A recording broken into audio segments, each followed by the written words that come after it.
Բարի երեկո 5-րդի եթերում հարցազրույցն է այսօր իմ հյուրն է կոնցեռն դիալոգ փաստաբանական ընկերության կառավարիչ գործընկեր փաստաբան Արամ Օրբելյանը։ Պարոն Օրբելյան, շնորհակալություն մեզ հյուրընկալվելու համար։ Բարի երեկո, շնորհակալություն հրավերի համար։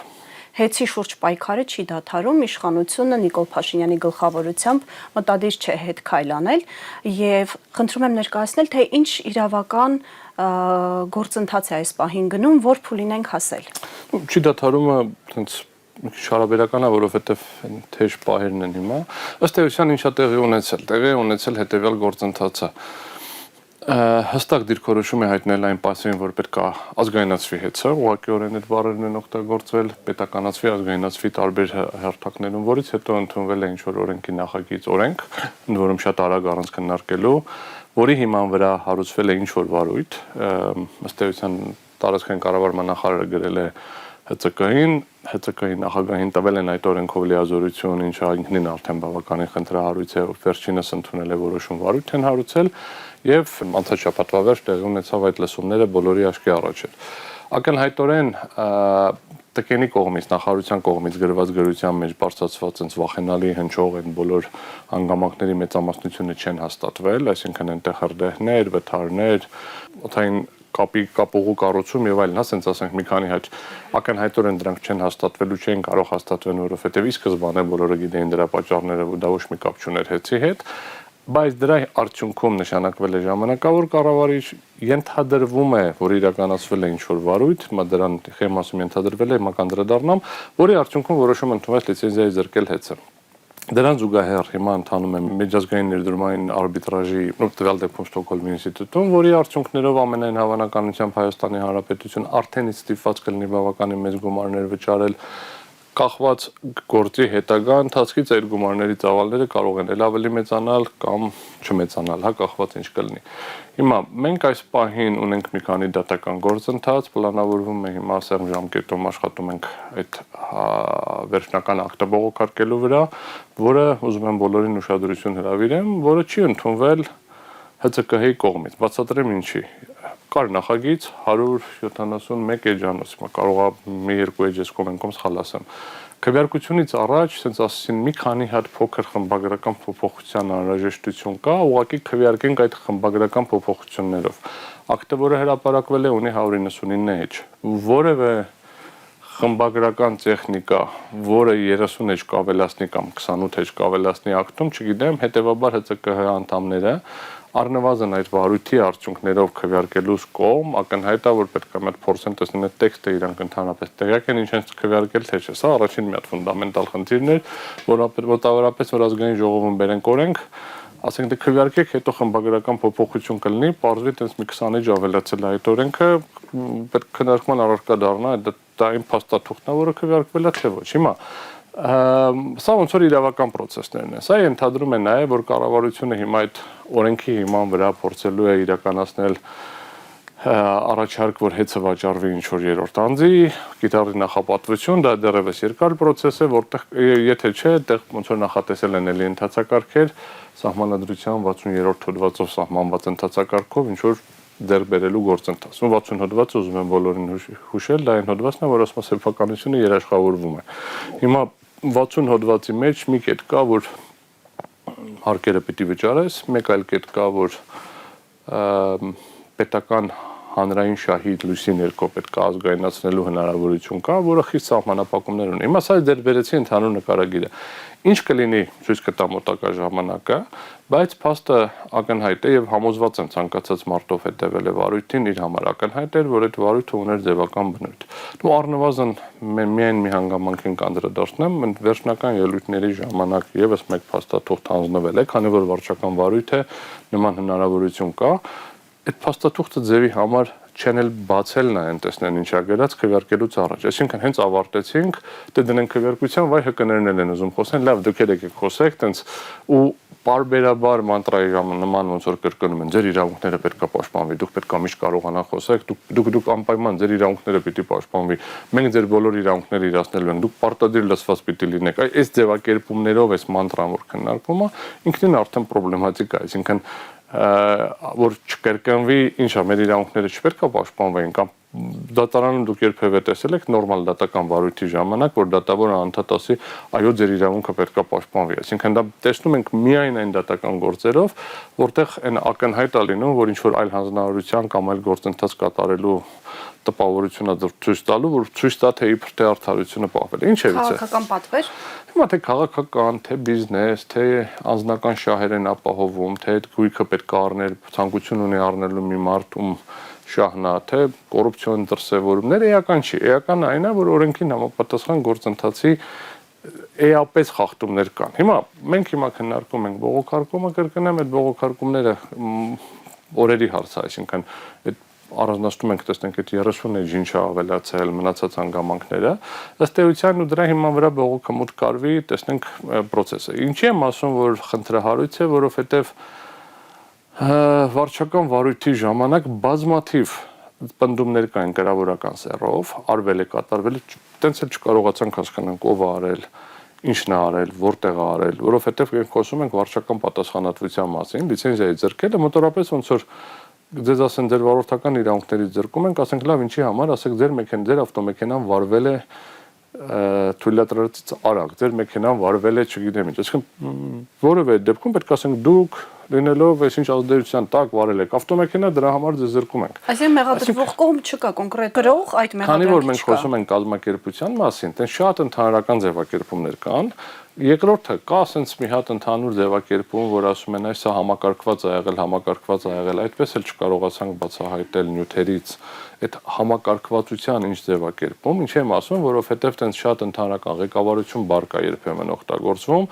մի քանի անգամ հարց տվեցին գործընկերներս, օրինակ մի դեպքում պարզվեց, որ դա տեղամասի առևտրային բաժնի, չգիտեմ ինչ պետն է, այսինքն դա մոտավորապես ընկերության տնօրինության եւ այդ անձի, որը ենթադրաբար հələ չգիտենք խախտում արել է թե չէ, միջև պաշտոնական եթե սանդղակով նայենք 4-5 մակարդակ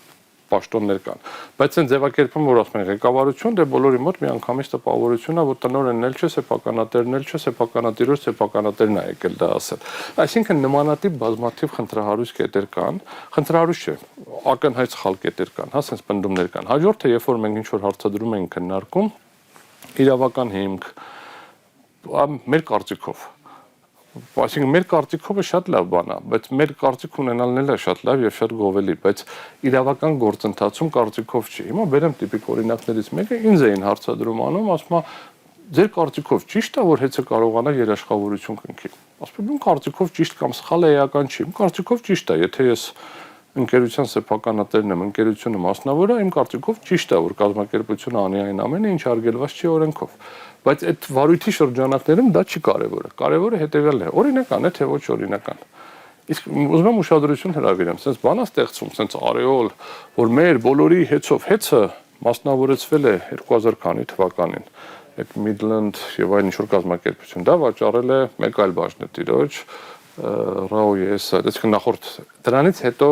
Տաշիր կապիտալը եւ Լերմոնն են ձեռք բերել ընկերությունը։ Այսինքն դա ոչ թե ինչ-որ տես տարօրինակ պայմաններում մասնավորեցում է Տաշիր կապիտալի Լերմոնդի կողմից, այլ process-ը, որը եկել է։ Հիմա որ գալիս ենք հասնում ենք այս կետին, այս կետում ասում եմ, այո, սա մասնավոր կազմակերպություն է։ Կարգավորվող ոլորտում, այո։ Հիմա այդ նույնն է, ոնց որ մենք գնանք, ասենք, թոբջային օպերատորները ոչ մեկին երաշխավորություն չտան կամ դրամական միջոցներ չներառեն։ Նույնն է, ոնց որ մենք գնանք ինտերնետ պրովայդերը կլինի կամ հեռուստաընկերությունը, այո, դա բոլորը կարգավորվող ոլորտի կազմակերպություններ են, եւ այդ կարգավորումն ունի իր սահմանափակումները։ Այդ թվում նաեւ իհարկե էլեկտրաէներգետիկ ենթակառուցվածքը ունի շատ կարեւոր նշանակություն եւ դրա ամբողջականությունն ու կայունությունը պետք է ապահովվի։ Որոնք են այդ գործիքները, բազմաթիվ, բայց պետք է ես մի քանի անգամ եմ ասել, որ քանի որ կառավարող համակարգը պրիմիտիվացվում է անընդհատ ու պրիմիտիվացվում է ասենց տոտալիտար անձի պաշտամունքի մի անձի կողմից որոշում ընդունելու համակարգի վրա։ Իսկ դա հնարավոր է անել միայն մի դեպքում, երբ որ կառավարվող համակարգը մենք բոլորս նույնպես պրիմիտիվացվենք։ Երբ որ հեծի հետ կա կարգավորող ոլորտի հարաբերություններ, դրա համար ձևավորվել է, հեծ չմենակ, հեծ, գազ, ջուր, հեռահաղորդակցության ոլորտ, մեկ սահմանադրությամբ նախատեսվել եւ օրենսդրությամբ կարգավորող մարմին է ստեղծվել,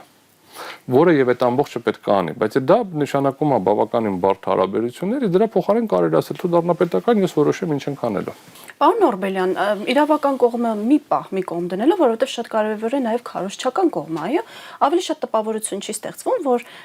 փորձում են հասարակության վրա տպավորություն թողնել, որ այն քայլերը, որ իրենք կատարում են, դրանք ճիշտ են։ Ավելի շատ քարոզչական բնույթ չի կրում։ Ոչ միայն ավելի շատ, բացառապես քարոզչական բնույթ է կրում։ Քարոզչական, գերքարոզչական բնույթ է կրում, հա, երբ որ դա շատ կարելի է տեսնել, երբ որ համադրում ենք իրար հետ։ Երբ որ մի դեպքում մի քիչ աբստրակտանամ ավելի ընդլայնեմ թեման, որպեսզի ավելի པարզ լինի, նոր այդպես աշխովս ընկավ քաղաքացի հասարակական շարժումներից մեկը, ասում էր բերեք թոշակները ավելացնենք, հաշվարկ էր արել ցույց էր տալիս որտեղից։ Ասում են դուք պոպուլիզմ եք անում, որտեղ թոշակները որ ավելացնենք, ինչ որ 100 միլիարդ փող պետք է ավել ծախսենք, պարզվեց որ 100 չի իրականում 180 է եւ այդ հեղինակները դա հենց հաշվել են, ցույց են տվել ամեն ինչով, ցույց են տվել որտեղից գումարը վերցնի, ասում են դուք պոպուլիզմ եք անում, դա անհնար է, երկիրը վարիա գնալու, մենք մի քիչ կավելացնենք, բայց մի քիչ։ Մենք գալիս ենք հետ, մեկ էլ ասում 20,000 դրամով ավելացրել ենք բոլորի պարգևավճարները։ Ուզում եմ ուշադրություն հրավիրեմ, այս պարգևավճարների հետ կապված կա շատ անառողջ վիճակ։ Այդ մարդկանց աշխատավարձերը պիտի բարձրանան, ոչ թե պարգևավճարները։ Նորից ոչ թե պետք է ինչ-որ փողը լինի պարգևավճար տանք, անունը դնենք թե պարգևավճարը, բայց իրականում աշխատավարձ, որովհետև ինստիտուցիոնալ տեսակետից պարգևավճարը դա տենց հատուկ, առանձնահատուկ լավ աշխատանքի համար վճարումն է։ Հիմա երբ որ մենք լսում ենք մի կողմից ասում այնտեղ հայտարարակ վիճակա ոչ մեկը լավ չի աշխատում, ավելագրում են անում, էս են անում, էս են անում, այդ ենք լսում, մենք էլ ասում ենք, բայց բոլորին պարգևավճար ենք տվել։ Այսինքն առանձին ականջահաճո, այդպես լավ թվացող ձևակերպումներ ենք լսում, բայց երբ որ մենք փորձում ենք դնենք մի փաթեթի մեջ, այդտեղ ասում ենք թոշակ ավելացնենք, ասում ենք պոպուլիզմ, ասում ենք այստեղ աշխատավարձ փոխանակ բարձրացնենք, չէ՞ 20,000 պարգևավճար ենք տվել։ Ընդ որում չեմ ասում ինչի է տրվել կամ ինչի չի տրվել։ Շատ կարևոր է որ եթե ինչ որ մեկը եկել է պետությունը միջամտել է եւ պարգևավճարը տվել, սեփականատիրոջ հաշվին, դա չի նշանակում, որ ճիշտ լուծումն է դա։ Դա նշանակում է, որ եթե այդ աշխատավարձը ընդունելի չի, ցածր է, սխալ է, պետք է մեթոդոլոգիան փոխվի աշխատավարձի հաշվարկման։ Որովհետև ամբողջ խնդիրը որն է հեծում, բեցում, մի շարք այլ կառույցներում կա աշխատավարձային ֆոնդ, որը հաշվարկվում է ՀԾԿ-ի կողմից, որովհետև այդ ծախսերը մենք բոլորս ենք կրում եւ այդ ծախսերը ոնց որ ներառված են սակագնի մեջ։ Այդ ծախսերից վերև ծախսերը սեփականատիրոջ հաշվին պարգևավճար տալ, հավելավճարներ տալ, աջակցել ազատ տվյալ մարդու ազատությունը ենք կորոշի ում ցանկանում ում չի ցանկանում բայց տվյալ իրավիճակում ինչ որ տարօրինակ վիճակ է։ Մենք դրա համար եմ ասում, այսինքն ինքը իր մեջ թվում է թե առաջին արգումենտը ասես լավ էր, տեսեք եկանք այս պարգևավճարները չտվեցինք, այս մարդկանց ավել տվեցինք։ Սա բիզնես որոշման դաշտում է, որը փորձում են պոպուլիզմի դաշտ բերեն, ինչ որ ձևով այս մարդկանց։ Հիմա նորից վերադառնանք հավելագրումներին։ Մենք դատարան բանում ՀԾԿ-հում տենց հավելագրումներ, համակարգված ինչ որ բան։ Նիկոլ Փաշինյանն էլ իդեպ խոսեց դրանց մասին եւ ասեց եթե 5-ը եղել է, 10-ն էլ է եղել, 20-ն էլ հնարավոր է լինի 40-ն էլ։ Եթե մի հոգու մեքենայի տակ մի հոգի անգել մահացել, կարող է 2-ը գնի մահանա, 5-ը մահանա։ Եթե ինքը մեքենայի մեջ է եղել, ինքը հաստատ հրաման կտվեր, իր ստանդարտներն է դա կիրառել։ Հիմա փորձենք վերադառնանք կամ իր, այդ ինչ է Շարասյան, հա, ասենց հիմա փորձենք վերադառնամ արգումենտացիային։ Արդյոք հեծում կարող են լինել հավելագրման դեպքեր։ Պատասխանը միանշանակ այո է, իհարկե կարող են։ Բայց արդյոք դրանք համատարած են, համակարգված են եւ արդյոք հեծը դրա դեմ պայքարում է թե ոչ, այստեղ է խնդիրը։ Ընդ որում բոլոր հանրային ծառայությունները մատուցող կազմակերպություններում այդ պարբերաբար խնդիր է, որովհետեւ ունեցել են համակարգ այդ ժողովրդական լեզվով ասած Լևի գիծեն միացրել մարդիկ դրա դեմ պայքարել են, դրա դեմ խնդիր է եղել, որ պետք է տեղ չլինի, մեկին ավել են գրել, մեկին պակաս են գրել, բայց դրա ցուցանիշները հիմա եւ ինչ եղել է նախկինում, ընդ որում 91 թվականից հիմա, այնց ֆունդամենտալ տարբեր է։ Եվ հիմա եթե նման դեպք է գտնվում, ոչ թե պարգևավճար են տալիս այդ մարդուն 20,000, այլ աշխատանքից հեռացնում կախված ինչ ծավալի, ինչ ձևի, ինչ տեսակի ամպուտություն է եղել, դիտավորություն է եղել եւ պատասխանատվություն։ Այնինչ աշխատանքից չեն ազատել։ Դե այս պահի դրությամբ մենք մարջական վարույթում հավելագրումների հետ կապված հստակ տես նորմալ թույլատրելի ապացույցների ծավալ չունեցանք, որ ինչ-որ անհասկանալի ակտեր էին, որոնք ստորագրված չէին, չափագրված չէր։ Այսինքն նույնիսկ չհաստատված այ, հա։ Դե ես նայեք, ամբողջ խնդիրը որն է, մենք շատ հաճախ sense abstract խոսում ենք, ասում ենք դե հեծում հավելագրում կլինի։ Վարչական վարույթում հեծում հավելագրում կլինի սկզբունքով վարույթ չի կարող տեղի ունենալ։ Այսինքն ենթադրությունների հիման։ Դե մոտավորապես մար բռնենք, նստացնենք, ասենք դե գողացած կլնես, էլի մի բան։ Դե հիմա ոնց էլ չլինի մի բան գողացած կլնես։ Իսկ հիմա այդպես չի դե կատարվում։ Ոչ թե այդպես չի կատարվում, դրան ենք մոտենում ու դա է խնդիրը։ Այսինքն մենք պետք է ունենանք հստակ մեղադրանք, այդ հստակ մեղադրանքով հստակ հարուցված վարույթ օրինական դրա շրջանակներում ձեռբերված ապացույցներ, այդ ապացույցների հետազոտում, վարույթի շրջանակներում ու գնահատում։ Ամենատիպիկ օրինակը մոտ 40 ենթադրյալ վկայի ցուցմունքներ կար։ Ընդ որում այդ ցուցմունքները միանշանակ չէին, այդ ցուցմունքների չեմ ասում ճիշտ են սխալ էին։ Բովանդակությունը կարելի էր մեկնաբանել այսպես, այնպես։ Օրինակ, մեկ ասում է, ինձ ասել են, որ պետքա ցուցանիշ կորուստների ցուցանիշը 5.6% գա։ Ասում եմ, ենթադրենք ասել են, չգիտեմ ասել են թե չէ, մենք պետք է հարցնենք։ Բայց այդ մարդը ասեց ինձ ասել են կգնաս կգողանաս որ լինի այդ 5.6-ը, ասել են կապ չունի ինչ ուզում ես անես, օրենք ուզում ես խախտի մի խախտի լինի։ Եկել են սովորացրել են ոնց անի խախտի որ դա լինի, թե ասել են պետքա բոլորս լավ աշխատենք, որովհետև մենք այս ցուցանիշ ունենք, պետքա այս ցուցանիշին ձգտենք, դրա համար պետքա խնդրում եմ գնացեք ապօրինի միացումներ եւ մնացած ամեն ինչը ճարեք, որ այս բանը գտնեք։ Տարբեր թեզիսներ է, չէ՞, մի հատ պնդում է։ Ինձ ասել են 5.6 ցուցանիշ։ Ինձ ասել են 5.6 ցուցանիշը, կրկնեմ, կարա մեկնաբանվի, ասել են 5.6 ցուցանիշ ու ես նրանից կգողանաս, մի քիչ ծայրահեղ։ Ինձ ասել են 5.6 ցուցանիշ, դրա համար քիլավ կաշխատես։ Այս երկու ծայրահեղ տարբերակներ են։ Ընդ որում ով ասել է նույն պնդումը, երկրորդ պնդումը չէ, նույն պնդումը։ Այս բոլորը հարցակնվել են նոր նշանակված ինչ որտեղ անվտանգության ծառայողի կողմից։ Ինֆորմացիա էլ չունենք, այդ մարդը աշխատանքից հեռացվել է, թե չէ, որ իրան ասել են ինքն է գնացել է ենթադրաբար բան անել, այսինքն ըստ էության ոնց որ չեն էլ գնացել, ինֆորմացիա եկա, որ ինչ որ քրեական գործ է հարուցվել,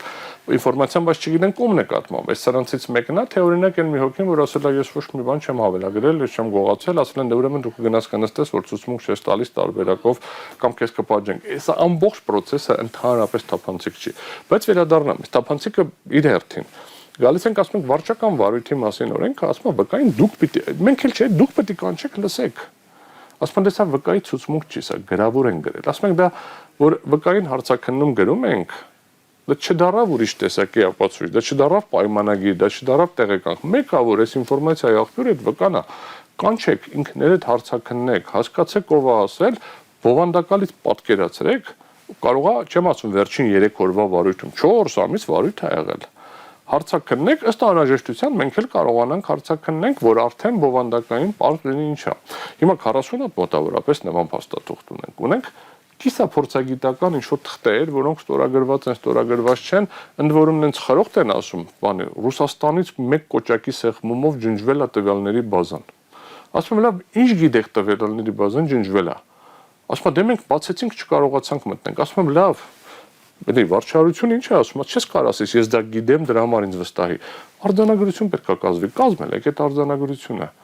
Մենք բացել ենք, նայել ենք։ Վերջին օրը որ եկանք, ասում եմ, շաբաթ կիրակի մի հատ էլ փորձեցինք, մտնենք, չկարողացանք։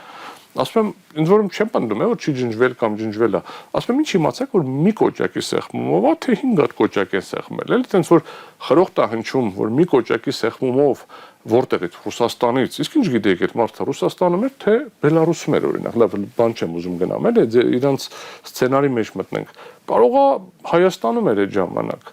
Այս հնչում է շատ տենց ուժեղ։ Փորձել եք կիբերհարձակում եղել է թե չէ։ Փորձել եք հասկանալ այդ տվյալների անվտանգությունը ինչ որ ձևով ինչ ապահովված է։ Լավ, վերջի վերջո հեծը ինչ խախտում է արել։ Եվ արդյոք այդ ազդել է մնացածի վրա։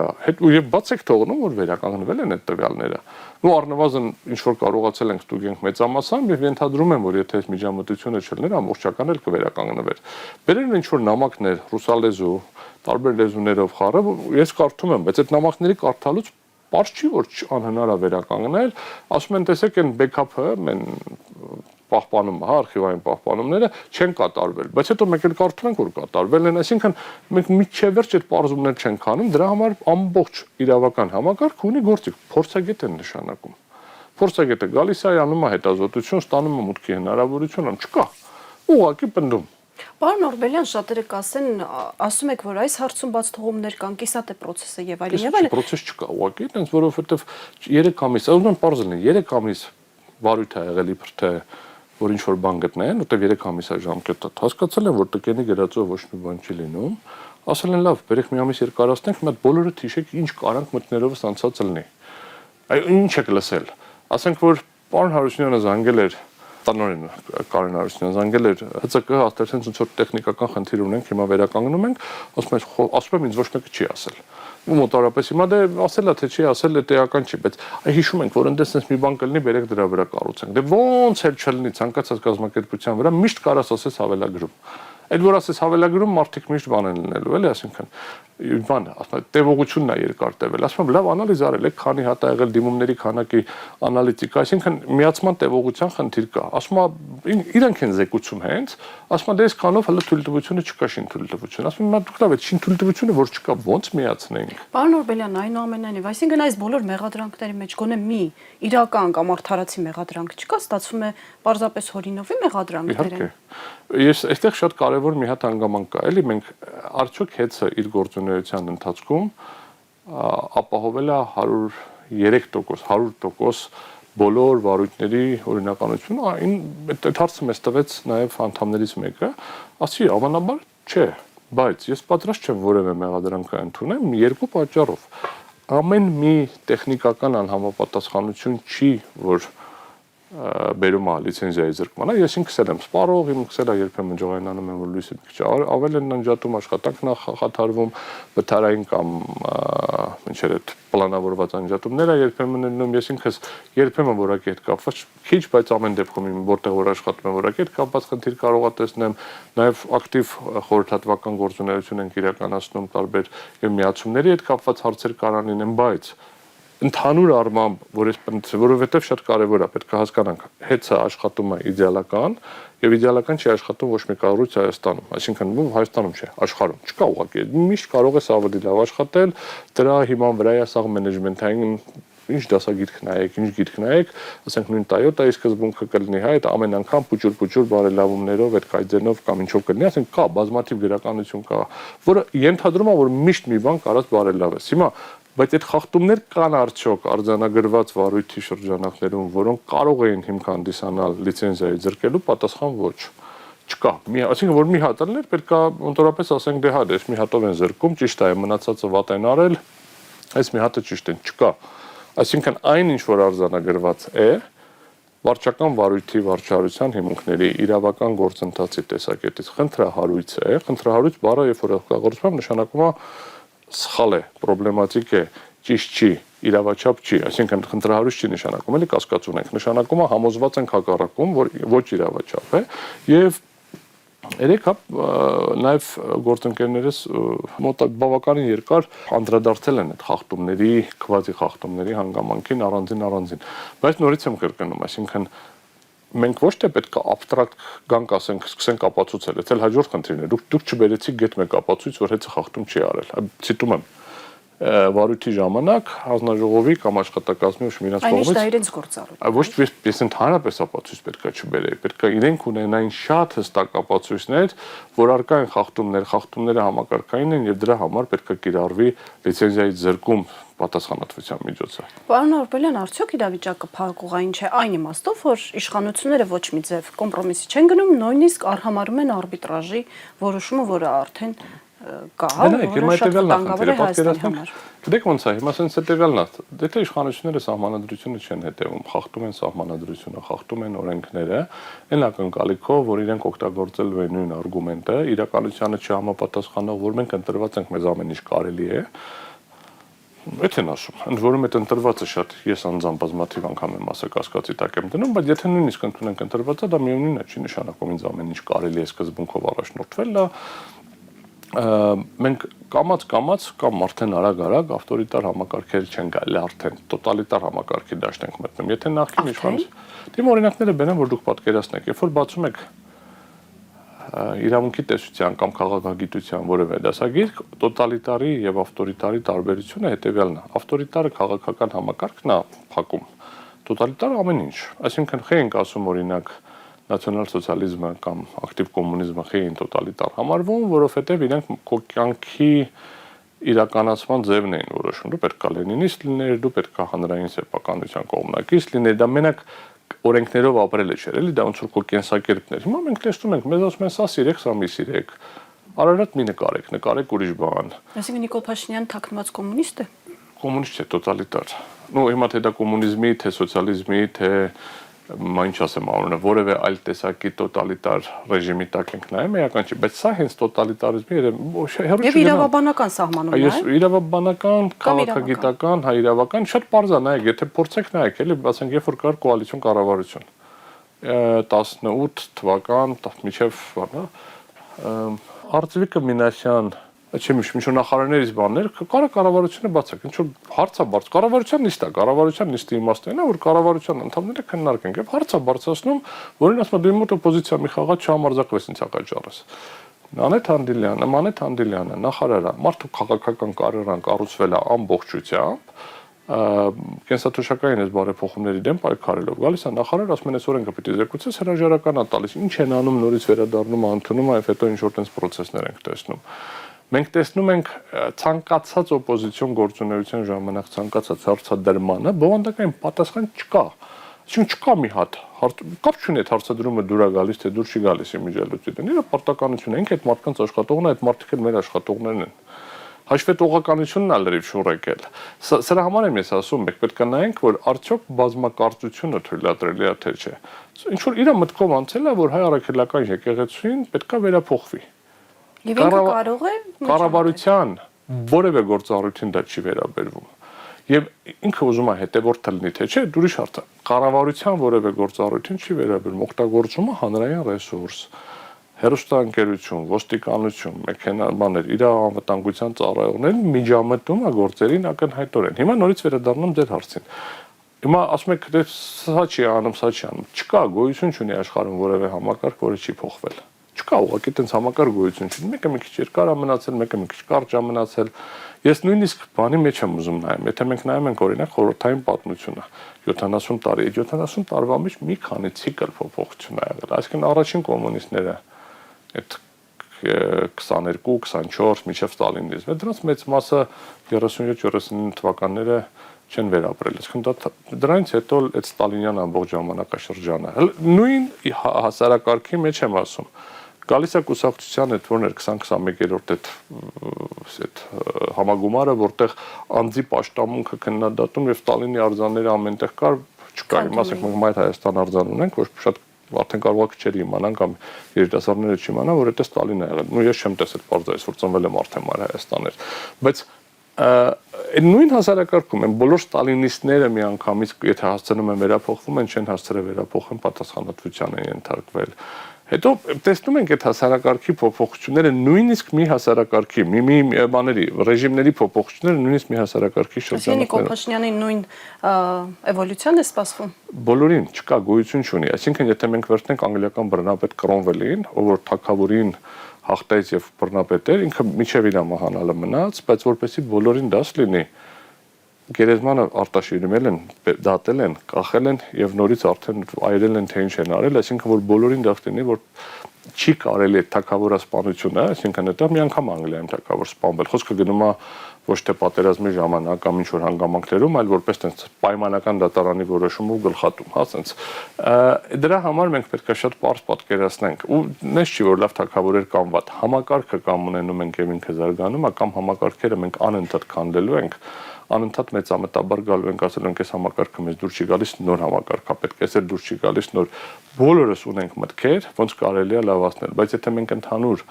չգնահատենք որ միասնությունն է պետք ոչ թե պետք է բաժանենք ինչ որ խմբերի կուսակցական բաժանումը նորմալ երևույթ է եթե դա չի բերում բան բաժանման այդ իրար դեմ ատելության խոսքը տարածում է գործող իշխանությունը ատելության խոսքը եւ այդ անթույլատրելի բառապաշարը տարածում է դրանից հետո արդեն դե բոլորը ասում են լավ դու ինձ վիրավորես ես էլ քեզ եմ վիրավորում ուղղակի խնդիրը հետեւյալն է դու ինձ վիրավորում ես ես քեզ վիրավորում եմ ինձ նստացնում են սա փլվելու է սա չի կարա չփլվի չկա գոյություն չունի էլի հիմա փլվելը խոսք չեմ ասում այսօր է փլվելու կարող է մի տարուց կարող է 3 ամսից կարող է 10 տարուց բայց ցանկացած համակարգ փլվում է այդ փոխվում է կայունություն չունի տոտալիտար համակարգերը կայունություն չունեն իրանք ինչ որ միտեղ խնդիրներ են սկսում ունենալ էական չի, որ տարբերակով նայենք։ Կոմիչից է նայո փլվում սովորաբար։ Ու մեջից դրսից էական չի տարբեր են լինում, ու ինքը գալիս անես մի հատ իրավիճակ, որ ուղղակի ստագնացիա կանդվում է, բայց էսա չեմ ուզում հիմա մենք Հայաստանին այդ ապագան գալիս կոնցեպտն եմ ուզում ասել։ Դրանից հետո այդ պատասխանատվության հարցը շատ հստակ է։ Այսինքն մենք բաներ 37 թվականին կադրեր կա, հա, երբ որ երրորդ ռեյխում տենց մեծ ժողովներ այդ օլիմպիկ ստադիոնում մարդիկ լիքը տենց գովում են իրենց առաջնորդին։ Այդ բոլորը կարակ վերցնեք Նյուրնբերգյան դատավարության մասին եւ գրքերը կարդաք եւ ֆիլմերը դիտեք։ Այդ նույն մարդիկ են, որոնք տենց աստվածներ էին։ Նույն մարդիկ աստվածներ էին, այնտեղ դատարանի առաջ են կանգնած, ով կարացել էր փորձել էր փախնել, մի մաս ինքնասպանության փորձեր արել, ովքեր շուտով կարացել են, մնացածը մի քանի հոգի, մի երկու հոգի ոչ քաղաքական իշխանությունից արդարացվել են, մնացածը դատապարտվել են։ Ու խոսքը գնում է, ասենք, այդ մարդիկ էին, ովքեր փորձել են փախնեն, ասենք, բանա հայտնի Էյխմանի գործը կա, ասենք, երբ որ Արգենտինայում ձերբակալել բերել են, Հայաստանում տվյալ դեպքում Իսրայելում դատել են, ասենք, երկար ժամանակ ման էին գալիս այդ մարդկանց, հիմա էլ եթե գտնեն ինչ-որ մեկին կդատեն, ուղղակի արդեն չեն մնացել, կամ եթե մնացել են շատ արդեն անգիտակից վիճակում են, ասենց ասենք, էլի եթե գտնեն։ Հիմա այդ բոլորը պատասխանատվության են ենթարկվել։ Նկատի ունեք, որ նաև տոտալիտար իշխանության ներկայացուցիչներն են ի վերջո պատասխանատվության ենթարկվել։ Միշտ կամ մահանում են ինչ-որ հանգամանքներում տարիքն է ինչն է փոխվում, նոր իշխանությունն է գալիս այդ պահը դիմանում այդտեղ, բայց անձի պաշտամունք, արձանների վերացում, բացասական գնահատական, այսինքն չի լինում դեպք, որ ինքը շարունակի մնալ դրական գնահատականի լույսի ներքո։ Դες ավելին ասեմ, եթե այսօր մենք նայում ենք Ամերիկայի Միացյալ Նահանգները, դրական կերպարները ճակերտավոր հիմա բավականին շատ քննադատական են դիտարկվում նաև սկսած նրա համար որ ունեցել են ստրուկներ, ստրկատիրության կողմ են եղել, մարդու իրավունքների կոպիտ խախտումների լույսի ներքո, այսինքն նույնիսկ այդ որ այդ ժամանակ ոնց որ թե այդպես նորմալ է դիտարկվել, ինչքանով որ դա հնարավոր է։ Դրա համար նորից վերադառնալով հետեւյալն է, որ ասում եք այդ հարցը ինչ անենք, կամ միջազգային արբիտրաժ գործընթաց, վատագույն սցենարի դեպքում փոխհատուցում ստանալու ներդրողը։ Խոսքը գնում է 500 միլիոն, 700 միլիոն, միլիարդ։ Դեռ շարքում որ Սամվել Կարապետյանը Հայաստանի Հանրապետության դեմ է։ Սամվել Կարապետյանը չի ներդրողը։ Ներդրողը Լերմոնն է եւ Սամվել Կարապետյանը Հայաստանի դեմ չի։ Այստեղ շատ կարեւոր մի հատ հանգամանք կա։ Ասենց մեկ-մեկ խոսում են Հայաստանի դեմ է դատի տվել էս ինչ է։ Եվրոպական դատարան գնացողներին էլ ոչ մեկը մտքով չասեցա, որ ուղղակի Հայաստանի դեմ դատի տվել։ Դա Հայաստանի դեմ չի, դա Հայաստանի համար է։ Որովհետև եթե բերեք տենց է, եթե Հայաստանի դեմ է, պատրաստ եղեք ձեր տունը տալ, ձեր գույքը տալ, մեկն ու մեկին փորձենք մի մետր պատը հետ տալ, ասել մի քիչ մայգի մեծացնեմ, տեսեք ինչ կարելի է։ Հա, դրա համար էս տեսակ է, որ հայկական տարածքները,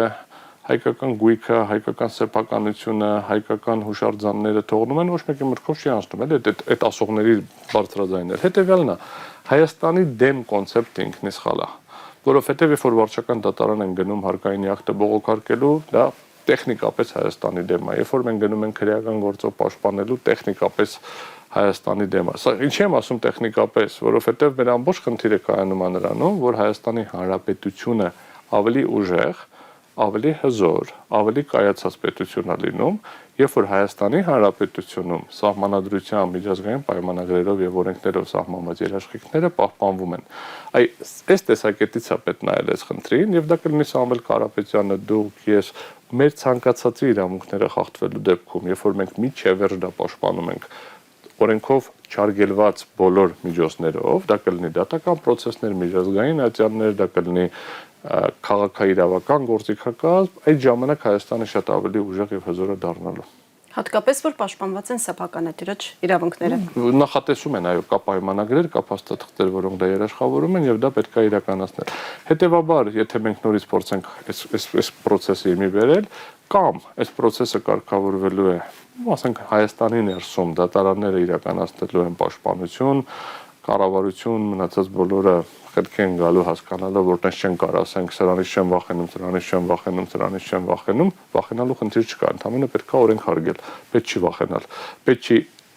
չխախտել իրավունքները, որովհետև վախենում ես, այլ պետք է չխախտել իրավունքները, որովհետև օրենքը հարգում ես, որովհետև օրենքը, սահմանադրությունը, իրավունքը արժեքա, որը պետք է պաշտպանվել եւ որովհետեւ սահմանադրությունը մարդու իրավունքներն ու արժանապատվությունը դասում է որպես գերագույն արժեք եւ նպատակ։ Հիմա երբ որ վերադառնանք այս դաշտին, այսինքն կամ կարգավորվելու է այս հարցը, այդտեղ փոխհատուցման հարցը պետք է քննարկվի, հասկանանք ինչքան վնաս են արդեն տվել, կամ պետք է համապատասխանաբար չանեն դա, փորձեն պետականացնել, ինչ որ գործընթաց լինի, որը ավարտվելու է մեր բոլորի կողմից արդեն, որտեղ չեն գոտոր գանք ասենք դուք վճարեք, ասելու են դե մենք մեր պաշտոնական լիազորություններն ենք արել, մենք դրա համար պատասխանատու չենք կամ չունենք այդ փողը, ինչ անենք դե հիմա արդեն, արդյունքում բոլորս վճարելու ենք 500, 700 կամ ավելի 100 միլիոն դոլար ներդրող են։ Ընդ որում սա մի դեպքը չի, սա Ավել Կարապետյանը չի, Լորմանդնայես մի դեպքում մենք ունենք Զանգեզուրի Զամոլինային կոմբինատի գործը, երկրորդ դեպքում ունենք Լիդիանի, երրորդ դեպքում Սանիտեկը մոտ ժամանակներն է սպասվում,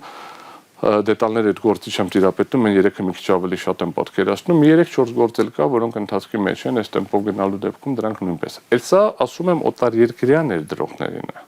Երբ որ մենք նայենք հայկական ներդրողների կամ սեփականության իրավունքը միեդում կամ այլ գործերում, այդ խոշտանգումների գործերը եւ այլն, դրանց քանակը շատ ավելի շատ են։ Հետևաբար, եթե փորձենք իմի բերել, հետեւելն է։ Մենք ոչ պետք է վախենանք, ոչ պետք է անհանգստանանք, այլ ընդհանրապես մի հատ ֆորմուլա կա՝ սահմանադրությանը հետևենք, չխախտենք օրենքները։ Մենք ասացի նկատի ունեմ